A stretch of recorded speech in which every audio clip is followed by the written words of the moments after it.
Well, hello, everybody. I'm Ed Parcaut, your host of Helping the Brave. We have a little different today. We have Damon Darnall here from the drone boss to talk about drones and some stuff that he does for veterans. And let's get right into it. How you doing, Damon? Doing great. Doing great. Thanks for having me. My pleasure. Thanks for being on the show. It's how many people I talk to that are based out of Puerto Rico.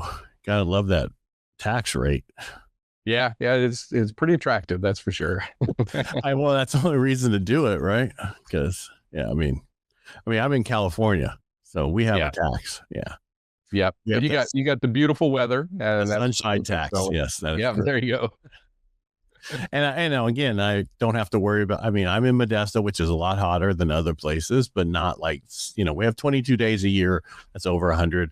10 of those I'll go to my cabin. The other 12 I'll be out by my pool.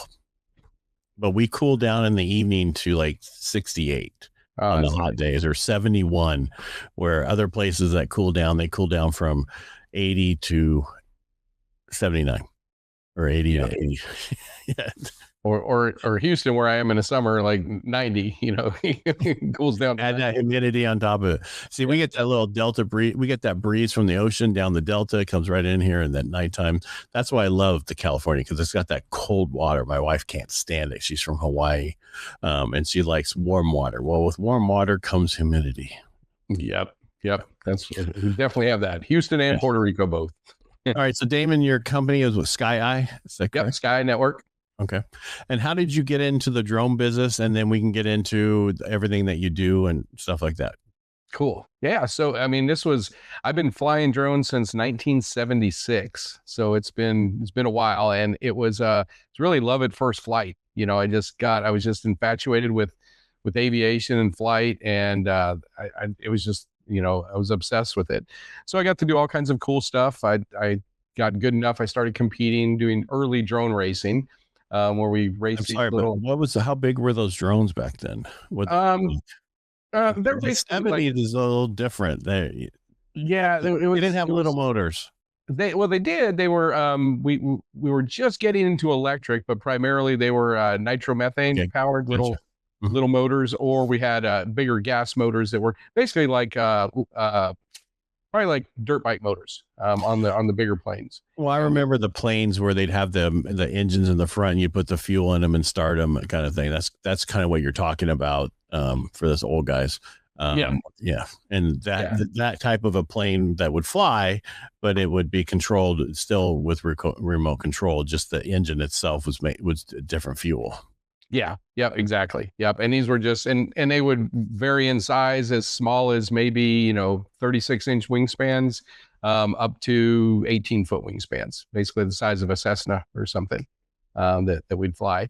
And in early racing, we'd race these little things. They're pretty quick. They're about 250 miles an hour, Wow. and they pull about 48 Gs in the corners. So it was at the beginning of race season. It was always, because we had to build everything, and it was always it was lots of carnage, wing snapping, and all kinds of structural failures, and those things would just disintegrate when they'd go in.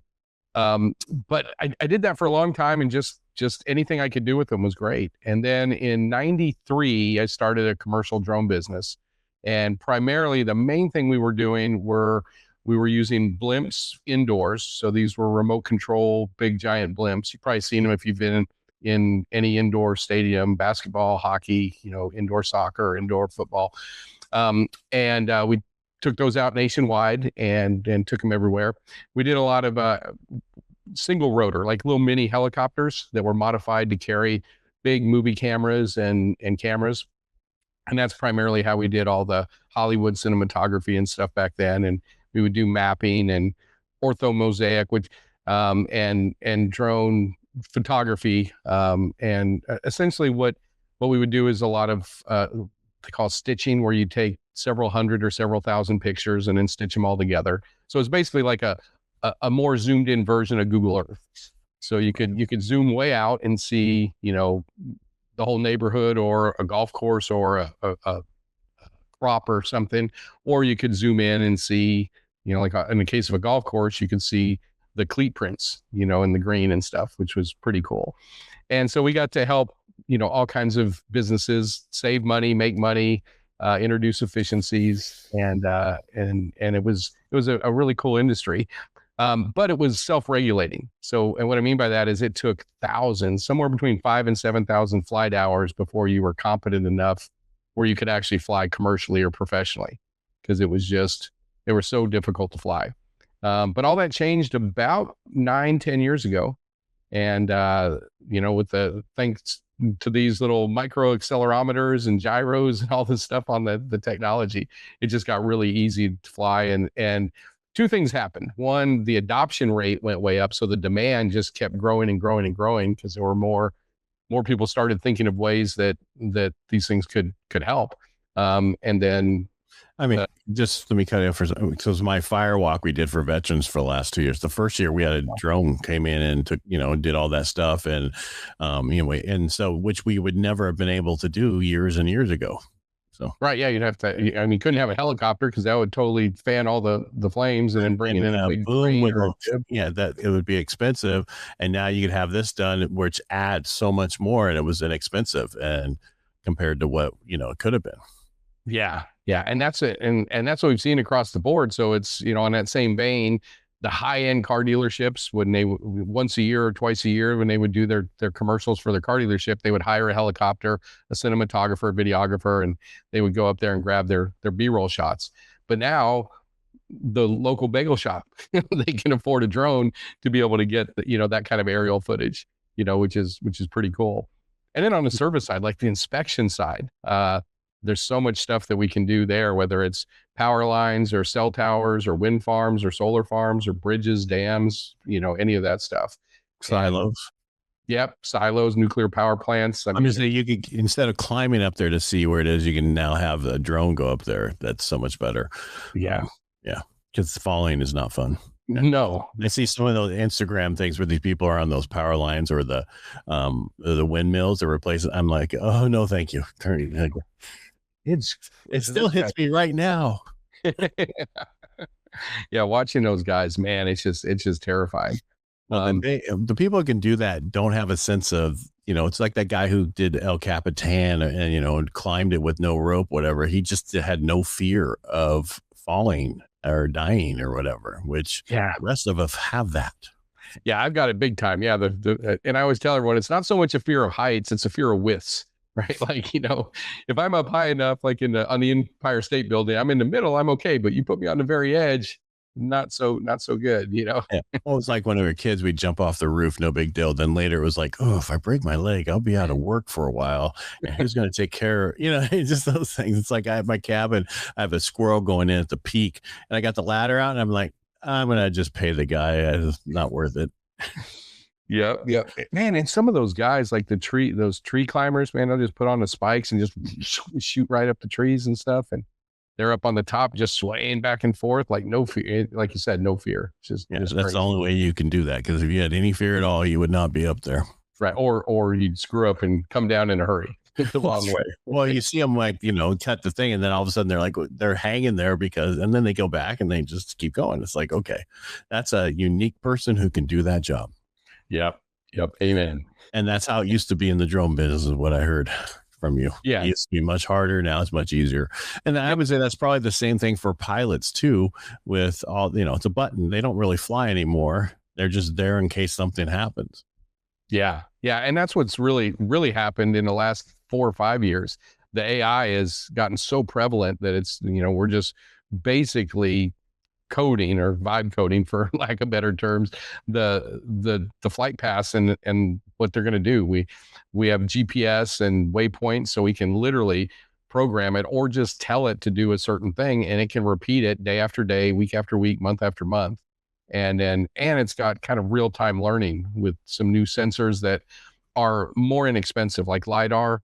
So it can do object avoidance, and it can detect the difference between a human and a horse or a boat or a car. And then it's got different algorithms and programs and responds differently. Depends on, what it's following or what it's doing.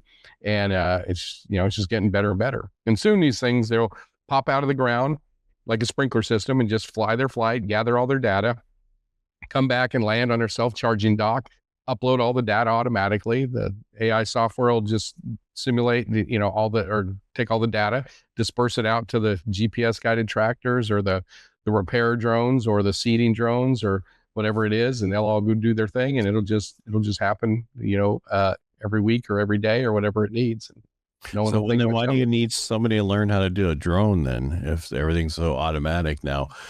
Because I know that even people on stages now have little drones that follow them around to take those videos. Yeah. Yep. And well, so right now the regulatory side is probably the big part that's slowing it down. And then what's going to happen is like all the guys that have drone businesses now, they're I mean, it's going to be probably another 5 years, maybe close to 10 on the regulatory side before all the autonomous stuff happens and all that's integrated. And at that point, then the business shifts over where it's kind of like you're installing like an LMS, like a learning management system for a company. So you'll go into whatever company, whether it's a construction company or a farm, and you'll figure out what equipment they need, install the equipment, maintain the equipment, do the upgrades and the repairs, and the all the stuff that needs to happen with that along the way. And it'll be more of a management and consulting type of role at that point, when it goes there. And that's just on the commercial side. There's a whole, and the commercial side, there's the commercial side that like we have a lot of in our network, a lot of guys do, which are, we have some guys that are doing aerial funerals. We have guys doing inspections. We have guys that are now doing power washing, like for high rises. And I was really surprised that those contracts were so lucrative, because most condos, they have a contract for like a scaffolding company that does the window washing. And it's around 200 to 300 grand a year for those Huh. contracts. And now we can do it with a drone, and the drones we use, they don't have the RGB sensors on them or the cameras that see what we see. They just use LiDAR and stuff. So basically it eliminates all the privacy concerns and stuff, because it's like the Matrix, right? It's just data, just data and numbers, and no actual images for the sensing of it and stuff. And So they can do that also then for the electrical things on the roof. I can't think of what I'm talking about. Panels, the electric, for the, yeah, because so many like on tile roofs, they're supposed to be cleaned like every year. Otherwise, it loses 20 to 30% of their electric, what it gets out of those panels. mm-hmm. And, I saw somebody the other day that something came across it and back, but that seems like that's expensive and breakable. Yeah, But especially if you're in a high wind area, or oceanfront or something like that. But yeah, that's a big thing. There's also, we have another guy in a network that's doing it's a roof coating for asphalt roofs, and you can go up there and it prolongs the lifespan of the roof, like 10 to 15 years. I've seen those guys, but they're usually standing up there. But you have somebody who can do it with a drone. Yeah, and the best part about it is because usually they're coating older roofs, and you got somebody that's walking up there on an older roof, and they're scraping all the asphalt shingles, all the stuff off of it, and potentially cracking them and damaging them and stuff. So no one touches it. It just, you're just applying the coating and stuff. And we'll start to see more and more of that. And then delivery, which is pretty cool. Walmart, this year, they're in 3 cities now, and they have part of their, I forget what they call it, but it's like Amazon Prime, but Walmart's version of it. Mm-hmm. And if you have that and you live in one of these cities and you're within, I think it's 5 miles of the Walmart, then you get free drone delivery for anything you order up to 8 pounds. And you get in 30 minutes or less from your delivery. And that's just got to be so much. Here's my only issue with that. Eventually it's going to be so much noise, so much, so many of them. Yeah, and not really. That's what I sit at the board, UTAM, which is Unmanned Traffic Management, the board at NASA. So one of the big things we've been working on for the last 10 years is secondarily is the noise pollution. Number one is safety, because you don't want drones crashing into each other and falling and smashing in people's windshields on the highways and stuff. So the safety thing has been the biggest thing, and then the noise pollution. And so there's a company called Zipline that's come up with a really cool propeller design, and it's basically like a wishbone. So it's the 2 propellers, and it's got a little counterweight on the other side. Oh wow, how did I do that? That's just Pretty because cool. when you do, don't do a thumbs up either. Okay, all right, I'll try. I talk with my hands, so I'll try not to do much. But Yeah. so this thing is whisper quiet. So basically, if you're at 30 feet away from this thing, it's as loud as a refrigerator, right? About 30, 32 decibels. And the way that it works is it flies up to about 300 feet and it stays at 300 feet, and then it has a little retractable cable with a drone on it, or it's a little mini drone that actually has the package, and it's got little tiny whisper quiet motors on it, so it can move forward and back and left and right just a little bit. So this thing, like Walmart, for example, you order your package from Walmart if you're in that area, the app pulls up and it shows you like a Google Earth picture of your property, and it'll select two or three, sometimes four different locations. You can have it in the backyard, you can have it in the front yard, you can have it over here or there or there. You choose where you want the delivery to be dropped off, and then it marks that location. And then when it comes out, you can't even hear it because this little thing literally just comes down on a little tether and just drops it down there. You get text notification that your package is coming, and you can track it like on Uber and see where it is and drive it around and stuff. So they'll just be like the other delivery drivers, not put in the package box I have out front. Right. Yeah. They won't be able to get it in the box, but they No, but we have so many people that's like, they'll put it right next to the box. Oh, and they don't even put it in. Up. Yeah. Lift the lid up, drop it inside. It says packages right there. Yeah. Yeah. And it's funny. So, yeah, because I always wondered how that's going to work, because I keep hearing about it, because I'm in California, Modesto, and I hear about it all the time. We have so much. I mean, they're putting Amazon close to us now because with so many packages. I see so many Amazon vehicles up and down the street constantly and stuff like that. It's the question is going to, and that's why I'm like, oh, how is this going to work with everybody getting packages, and how many of those drones coming each day? It just seems like it's going to be just so many vehicles everywhere. Yeah, there'll be a ton of them. And the challenge right now is they can only carry essentially one order at a time, but their speed to delivery is super fast.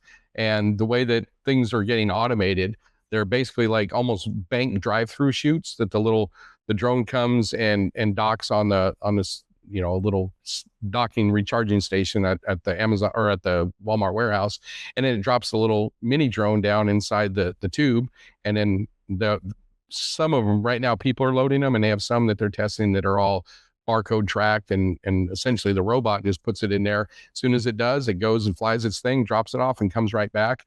And right now they have a 10-mile well, they actually have a 15-mile range, and Walmart's plan is 10-mile delivery radius. And I think I read somewhere that like 92% of Americans live within 10 miles of a Walmart. So they'll be able to pretty much cover every, the majority of America. And it can carry about. Walmart's also got those smaller ones now too that are everywhere. Yeah, those, what they call them, the neighborhood stores or something. Yeah, exactly. Yeah. There's one within 2 miles of me of that, and there's a big one within probably 4 to 5 miles from me. Yeah, and they probably won't, I don't know. I don't think they have plans to put them in the neighborhood stores at this point. But even that one, it's 4 or 5 miles away. I mean, these things fly about 70 miles an hour. So from the time they launch, it's 4 minutes from the warehouse to your house. And yeah, but it's going to be more than 8 pounds. So yeah, well, because you got to do a $35 order with Walmart, right? And that's not like just 8 pounds. That's a lot of stuff.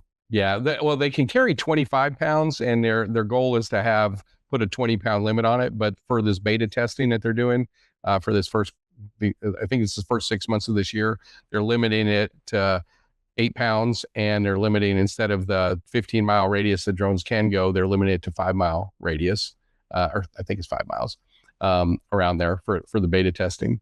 But it'll be, it should cover, and I forget, they're something like 94% of Amazon's orders and the stuff that's shipped through Amazon all falls under that 20-pound package, weight and stuff. So it'll be interesting, to see how these things are up there navigating, and the simulations that we've run through NASA. I mean, there's going to be tens of thousands of these things, running back and forth at any one place. So it'll be interesting. So the question is, whoever gets into now, they're going to learn how to do drone flying, but then the hope is going to change. AI is going to kill it to where they're no longer going to be needed, but somebody as an overseer. And the reason I bring this up, because I'm in the mortgage industry, I used to have a team of 4 to handle what I do. I have no team of 4 anymore. I have AI and a bunch of other stuff that I do, and I make it to where it's so easy for my people to do stuff. I mean, my clients that and I can get stuff. I can get a VA loan done in 8 days, and I can get a regular loan done in that. The only reason I can't do it any faster, it's the same issue that you have, is the regulations won't let me. Mm-hmm. Yeah, I'm done in like 3 days, but I can't finish it up. I'm not kidding. I have one that I got in last week. We were done within a day. We're waiting on insurance. Well, they can't even, same with the refinance. I was helping some business owner. They've been to 5 different mortgage companies in the last 5 months to get a loan done for them. And I'm talking from Rocket Mortgage all the way down to everybody, Loan Depot, everybody. Nobody could do it. I had them improved in less than 6 hours. I just know business income and how to do those numbers. And I don't understand why people don't use, even if they use AI to do it for them, you could have figured it out. It was not that difficult. And I had them, we're in 12 days on a refinance. So, oh, that's awesome. What I'm getting is what we're doing is everything's changing. If you're not going to change with it, you're going to be left behind. Yeah. Yeah, that's so true. And that's what we're seeing in the drone space too. Like with they just came out with a drone ban at the end of last year in December, right before Christmas. Did you say banned? Like banning. Yeah, so basically the US has banned any future FCC licenses to be approved for any foreign drones. So like there's a drone manufacturer called DJI, which is probably they have a little over 90% of the market share in North America, but it's a Chinese based company. And right now, unfortunately, there are no American based companies that make consumer drones or commercial drones. So they've banned any future licenses from being granted. So they've got somewhere between 9 and 16 licenses for stuff they haven't taken to production yet. Now they could be microphones, they could be action cameras or drones. We won't know until they come to production. But once those come, then anything else, unless they change the regulatory, circumstances, nothing else will be able to be sold or serviced or updated here in the US. So you're talking the actual equipment, FCC, not the person. Correct. Yeah. Okay.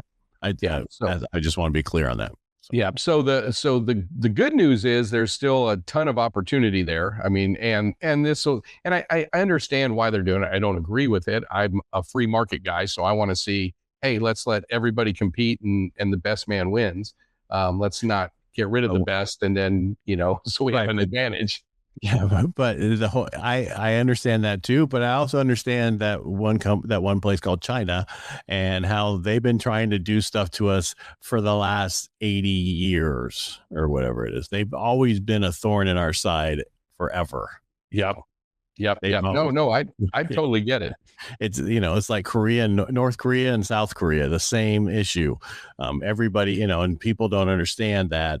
Like TikTok, when people didn't realize when they checked that box, it said you get to see everything on this phone and take all that information.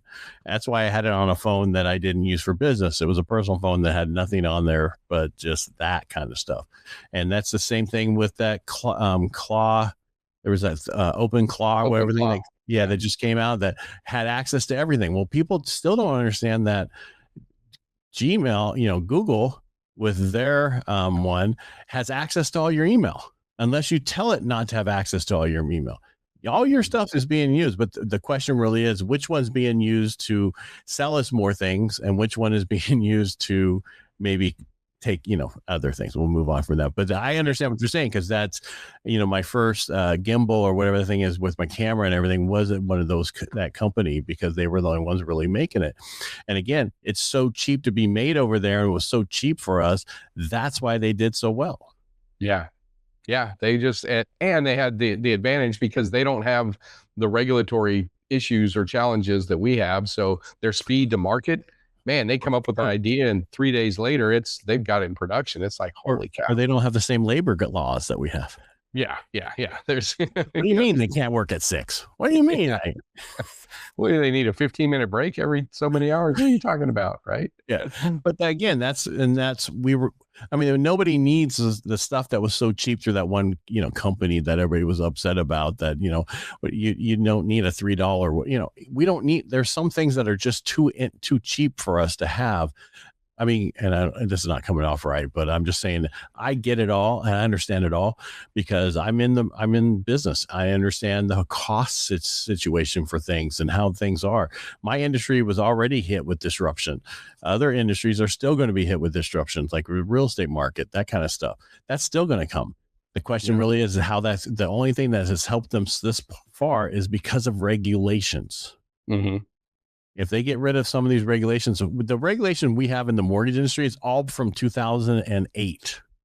Well, none of that stuff's ever going to come back because we lost too much money. And it wasn't the people doing the loans. It was the bond rating agencies who lied about how good the bonds were. That's where the problem is. They're not around anymore to do that. So we're never going to have that again. So I don't know why they have to have all this stupid regulation that we have, but that's how government is. And that's why you live where you live. Yep. I always think of the analogy of if you're in the kitchen and you touch a hot pan and you burn your hand, you fly across the kitchen, like that, and like distance helps. All you have to do is just lift your hand up off of there and it stops burning. But it's the way overreaction. And that seems to be what government does, and then they get comfortable because then they get all these new jobs and all the stuff that's there. And I've seen that a lot in in the aviation space and in the drone space. I can see that because there's no such thing as, I mean, back in 2008, I'm in Modesto. We're all dying because of the whole mortgage market and everything dying because we were a bedroom community for the Bay Area. So, and I went and did the nation's triathlon and it was booming in Washington, D.C. I could not believe, I was like, everything was being built and all this kind of stuff because government was getting larger. More jobs in the government, more jobs, but the private sector is where we need the jobs, not in the government, because the government jobs we get taxed for, private jobs we don't. Right. I'm sorry, we could be here all day. We need to talk about what we want. We've been here for 27 minutes. We haven't got into what you're here for.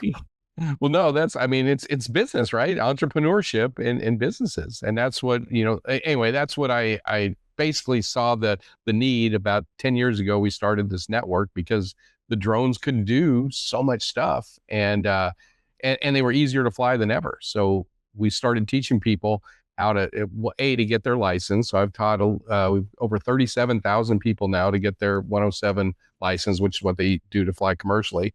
And we've helped tens of thousands of people start their own profitable drone business, a little over 14,000. And, and it's really cool to see the transformation of a lot of people going from a W-2 job to entrepreneurship and being a business owner, and the freedom, the impact, and the confidence that they get. And it's neat to see that it changes all aspects of their life, not just finances, which is usually the main motivator for most of them initially, but then their health, their relationship with their spouse, their kids, with their church. It's just, it's pretty epic. And one of the things that we were talking about earlier is we have a lot of veterans that come into our network, and the veterans that come in, they do amazing. Like if you compare the success rate to the civilians versus the veterans do far better. It's like 75% higher success rate than the civilians do. And you know why, right? Attention to detail. Everything we learned in the military, we use in business. SOPs, all those things. We want it. The whole. Well, we're going to do it until we win. That's and we just speculated, but I assume that's what it is. And they're not afraid to follow the plan. Like the civilians, they're always, well, instead of a round wheel, let's try a square wheel and see if that'll make it easier. It's just, they're always changing stuff. But the veterans, they're just like, okay, these are the orders, this is the plan, and they just execute it, and then they get the results. And it's and like you said, and they're not afraid to work. Well, and so we're used to an SOP, standard operating procedure manual. So if we show up to a job, there's nobody there to teach us. We can read something and we know how to do it. That's the difference. And there's so many of those. And I built, when I got in the mortgage industry, we didn't have SOPs, but I built one out for our company and stuff that we were doing. And just so you know what would happen. And everybody was cross-trained on everybody else's job, just in case so-and-so didn't show up today. Didn't mean none of the loans got done that was on our desk. Somebody else stepped in and did that. And that's, those things is what we do. And that's why veterans do real well. And I could see that. I'm thinking, I don't know if you know this, but in California, every new house has to have solar panels on it. Really? By law. By law. Oh, wow. By law. So who's going to clean those? Yeah. That's a huge drum. You can't, there's just not enough people to do neighborhoods to clean those because they need to be cleaned once a year in order. And you don't want to get up on the roof yourself. No. And yeah, that's wow. I didn't know that. That's another huge opportunity. It's like every day I turn around, we've got a little over 300 different vertical markets on ways to make money with drones, like a different division of the company. And there's another one. That's a real huge. viable one. Yeah, it's huge. It's because people, they have to be put on there. And there was a big push to have everybody put solar panels on. The problem is I live in Modesto. We have MID, and they no rebate for it. So it's not like PG&E. PG&E was giving rebates for it. Down in Turlock, TID, same thing. It's they're owned by it's owned by the stuff. But there's people who have built out huge places that have huge solar panels. I mean, even around here, I know one of the guys that's in my Rotary, he does a cheese factory. He has cheese, right? He makes cheese. Well, now the whole company is run off of the solar panels. Oh, that's awesome. Somebody's got to clean those things. I'm just saying and I can, with what you were talking about with the drones, but I think the best ones were the ones on just residential roofs, having contracts with them or with the HOAs, so that, hey, we're going to come in and take care of all these roofs for this amount. And just in a regular basis, we're going to this track this week. We're going to that track this week. Cause you think about it, it's 500 homes on an average track. Yeah. Yeah, that's true. Like I know in Texas, our HOA, there's 2,400 homes in that HOA. It's a little golf course community with I think it's two 18-hole golf courses, but that same thing like that. I mean, all those HOAs, if they all have to have solar, man, you're just going up and down the street. Well, they're not all HOAs either, because they're not all gated communities. Gotcha. We would love them to be all gated, but I mean, they're all over the place different. And these aren't, I'm just looking, okay, well, they're all over the place. They're solar panels and they need to be cleaned, and people aren't cleaning them. If they lose 20 to 30% by being dirty, that's a lot of money. That's a huge amount of money. And especially if they're somewhere, as they get closer to coastal, they get that layer of that salt slime on there. I know out in Puerto Rico, we have to clean them every quarter to keep them efficiently running. Yeah, well, I mean, we're in Modesto. We have dust. I mean, the dust from everything, but we're an hour and something away from we don't get that salt on here, but closer you get, but there's so many other things that we get. Yeah. So I can pollen.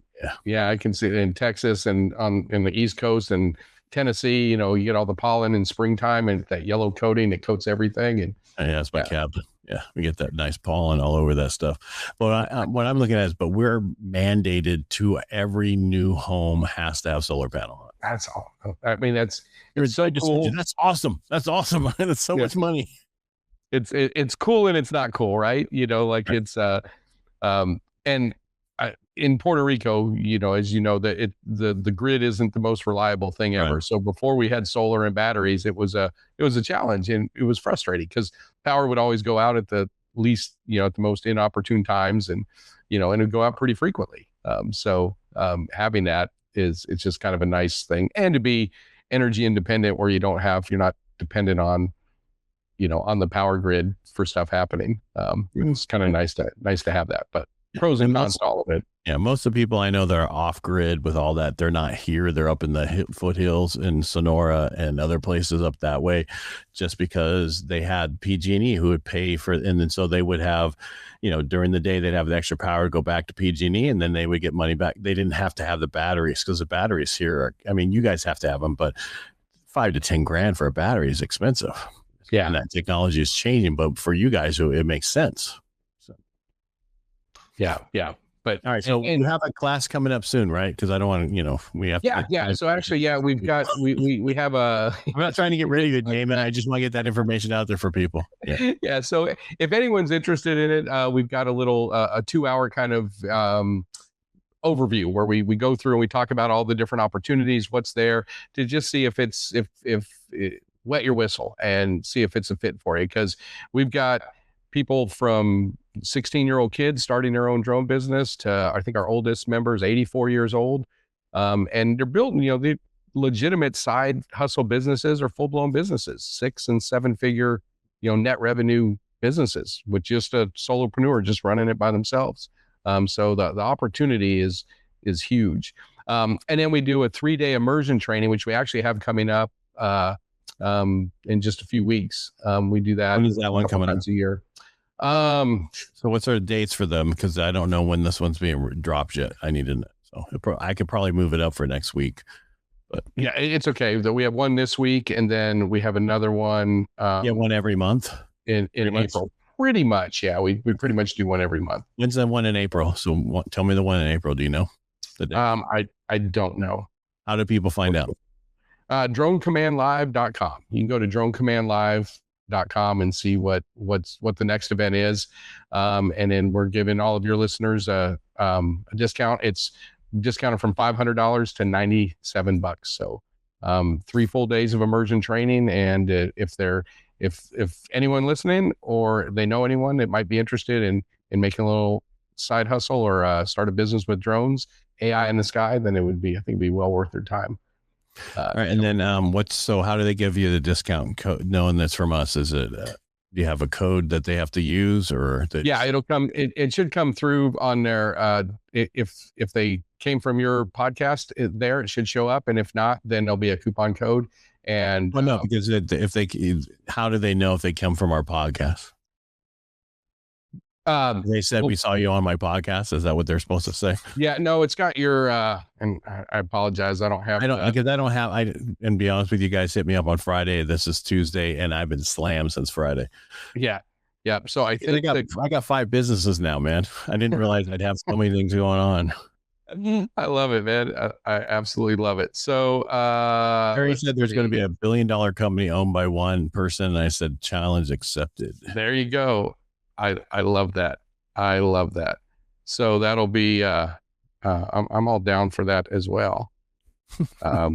They've got the Precedence Research did a thing with drones, and right now we're at about $32 billion a year in what we're doing, but in the next 6 years it'll be a $1.5 trillion commercial industry. So massive growth is what we have coming up, which is pretty exciting. What's the name of your Helping the Brave podcast? Okay, so that must be what it is. I think it's Helping the Brave is the. You reach out to them. Do me a favor. Just tell them you heard him on. You heard Damon on Helping the Brave. And I will try to get the code and put it in the actual information for YouTube in the notes and on everywhere else. Yeah, and if it doesn't go through, we'll take care of them. Bottom line, we'll make it right. There you go. All right. Okay. So what didn't I ask you today, Damon? I should have asked you. Man, I think we covered a lot of it. I think the advantage we have with drones and AI in the sky is it's a different type of utilization of AI that people can get into. There are some people like to be behind the keyboard. Some people like to get out and get in the air and get dirty kind of. And so I think that's one of the big advantages with it. It's techie, it's fun, super profitable, super lucrative, and you get to help people and you get to really see the benefits. One story just really quick. We had a guy that we had helped. Damon, before I forget, hold that story for what's AI in the sky? Is that your thing? Drones. So drones in general. That's what drones in general. Yeah. The newer technology and newer. Is that the newer term, AI in the sky for? Yeah, that's what I call it. So you got that trademark, right? We absolutely do. All right, now tell me your story. So, the cool thing about it is that like we have this one kid that 16 years old, came to one of our trainings, decided to start a drone business. And then his parents are both professors, teachers. And he ends up doing over 6 figures of net revenue after his first year, his senior year in school, doing it part-time. And he ended up decided telling his parents when he graduated that he was going to keep working on his drone business and not go to college, at least right now. They kind of freaked out a little bit. And in the next year, he ended up almost quadrupling what he did. And so he paid their house off for him. And he was making more than the both of them combined, just his first year out of high school. And then the next year, he ended up hiring this kid who was 2 years older than him and kind of a mentor of his, a videographer. He had gone to a really high-end, fancy Ivy League motion picture school and couldn't get a job.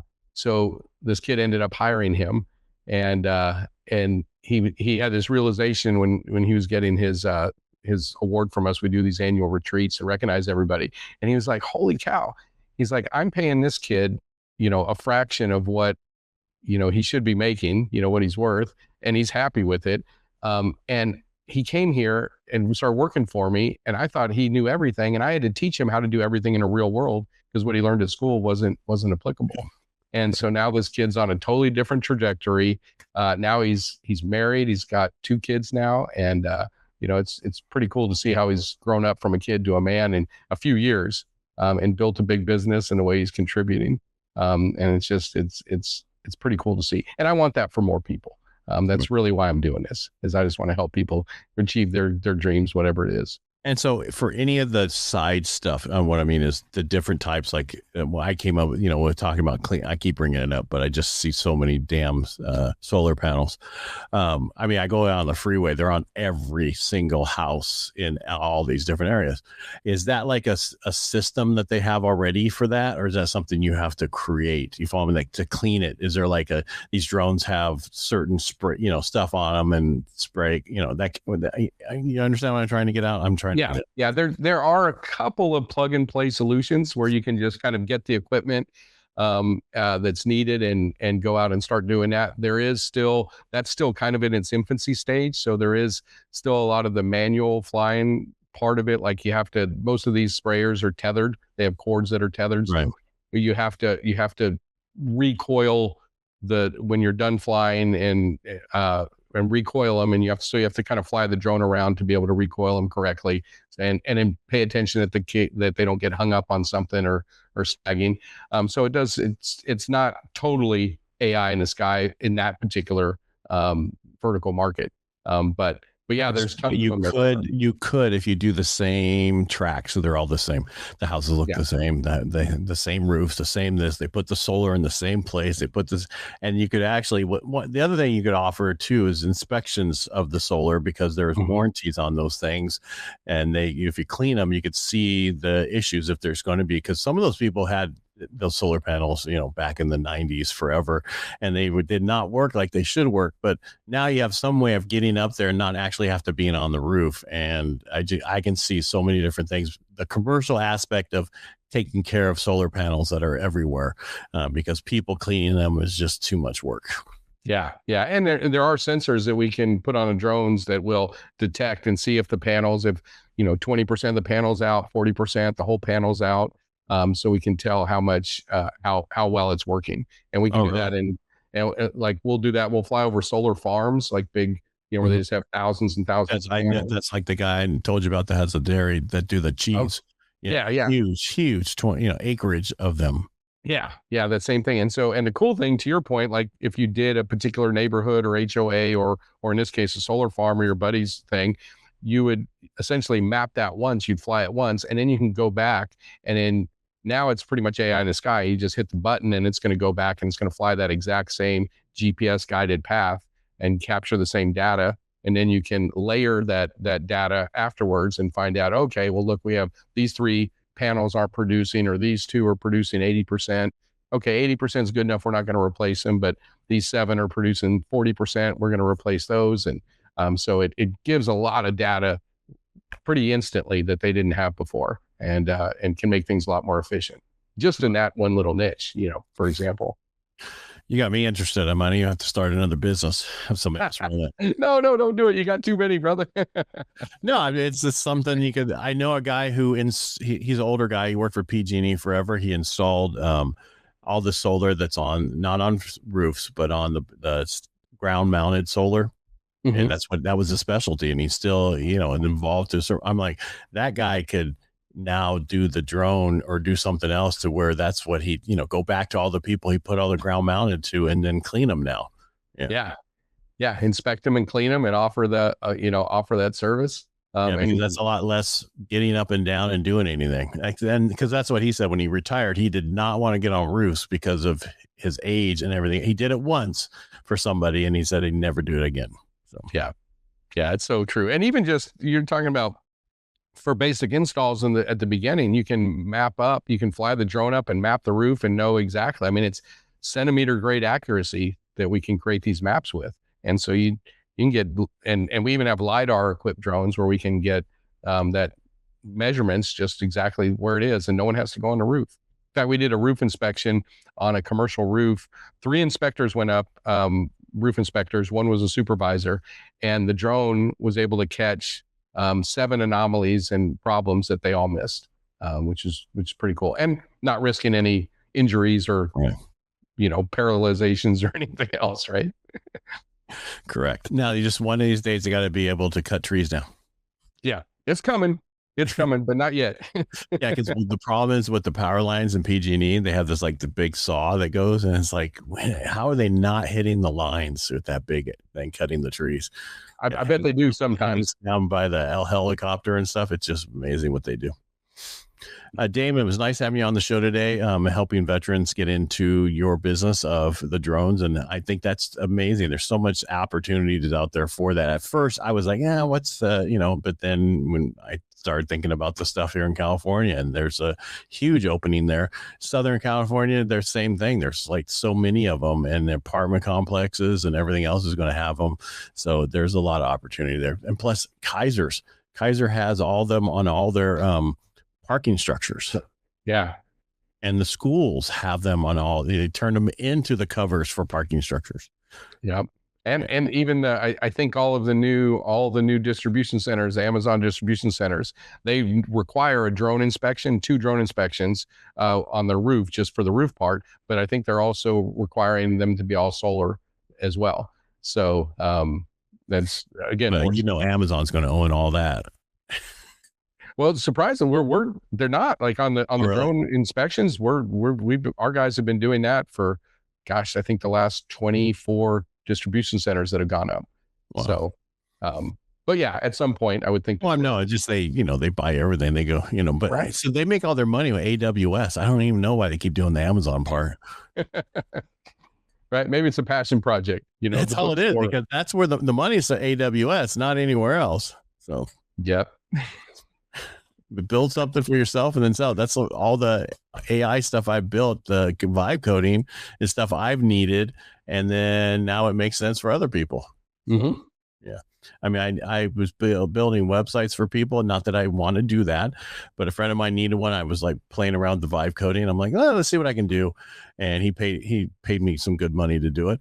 And I created this amazing website. Well, then I'm like, okay, well, someone needs to maintain it, make sure there's no issues and all this stuff. So then I created an app that watches every API and whether it drops, it checks it every so often, like every 5 to 15 minutes to make sure that the site doesn't go down and all that. Well, I made an app to do all that.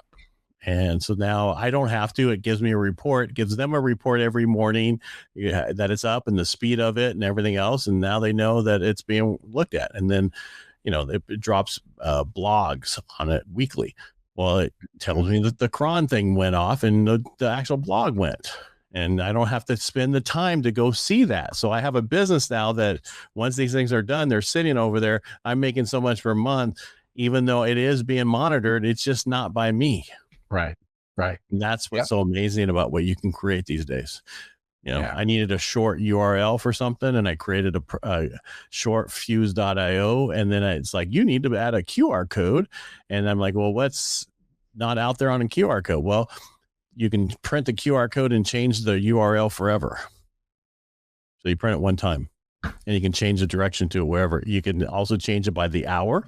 You can change it by the location. It's called Short Fuse IO. If you want it, need it, just use it. Sign up and I'll give you one for free. I don't need it. It saved me $29 a month because I needed to send a friend of mine to give to somebody else where I was, because I didn't want him to know I was using Lovable back in the day. I'm like, I need a short URL so I can hide that. So like, I don't want to pay $29. 2 hours later, I have it. And I was interviewing a guy on my Inner Edison podcast, my other one. He's a VC from the 90s. He's still in the business. And I told him what I built. He started laughing. He's go, dude, I got a guy 2 years ago, a friend of mine, $3 million to build the same thing you built in Lovable. Wow. Isn't that crazy? Yeah, it's totally crazy. Yeah, and mine's better. So yeah, I bet. Well, because I had to go search Reddit and everywhere what people wanted in a QR code that's not out there. And then that's what it built. So that's awesome, man. Yeah, you just search what's not there. And that's the same thing with my other thing I built to manage my website. There's Uptime Robot and there's a bunch of other ones. Well, I do way more than all of them combined. And my pricing is cheap compared to that because I needed it for me. So I might as well give it to everybody else for a certain price. Yeah. And that's called Night Signal with a K.com. KNIGHT. Yeah, like a night, night in armor. Yeah. Because NIGHT signal.com was 25 grand. K was $15. I love it. Yeah, I mean it works because it's protection and the signal is what you're overseas, so it actually works. Yeah, and what's amazing, better. Yeah, I think so too. But and it was cheaper. It's the same thing like Go High Level. There was 25 grand for High Level, and Go High Level was 2,500. I don't know why it was still that much, but still. Yeah. All right, Damon. Thank you so much for being on the show today. Go check out the Drone Boss. Do you what's your website again? DroneCommandLive.com. There you go. Go check it out. Sign up. See about getting in the drone business. I think it's a good idea. There's a lot of opportunity out there for this, especially if you're getting out of the military and you don't know what to do. Look them up. They'll help you. And they're going to be a discount code. So again, Damon, thank you so much for being on the show today. Thanks, Ed. Great seeing you, man. My pleasure. Don't go anywhere.